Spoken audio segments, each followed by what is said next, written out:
ناظرین dark zone میں آپ کو خوش آمدید۔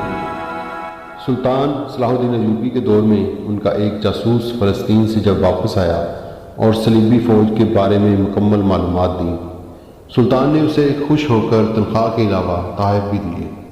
اس پر فوج کے سپاہیوں نے اعتراض کیا کہ ہم ہر میدان میں آپ کے ساتھ لڑتے ہیں، ہمیں قیمتی تحائف کیوں نہیں دیے جاتے؟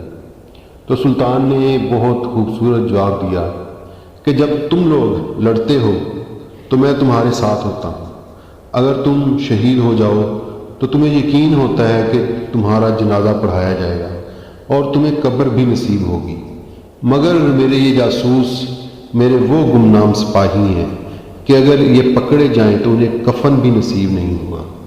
وہ میری آنکھیں ہیں، وہ میرے کان ہیں، جن سے میں میلوں دور اپنے دشمن پر نظر رکھتا ہوں۔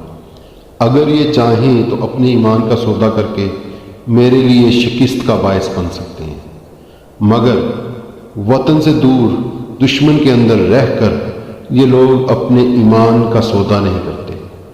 یہ لوگ اللہ اور رسول کریم صلی اللہ علیہ وسلم کے دین کے لیے اپنی جان ہر وقت اپنی ہتھیلی پر رکھتے ہیں، اسی لیے یہ تم سے زیادہ انعام کے مستحق ہیں۔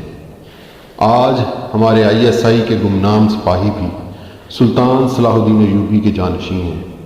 یہ اپنے لیے، اپنے قوم کے لیے، اپنے وطن کے لیے ہر چیز میں ہر لمحے تیار رہتے ہیں۔ یہ نہیں جانتے کہ اگلے لمحے ان کے ساتھ کیا ہونے والا ہے، ان کو کس وقت گمنام راہوں میں شہید کر دیا جائے گا۔ ان کو پیچھے سے کوئی نام لینے والا بھی نہ ہوگا، لیکن وہ ان گمنام راہوں میں چلتے ہی چلے جا رہے ہیں۔ ان گمنام سپاہیوں کو پوری قوم کا سلام۔ پاک فوج زندہ باد، پاکستان پائندہ باد، ISI زندہ باد، دین اسلام پائندہ باد۔ سلطان صلاح الدین ایوبی کی عظمت کو سلام۔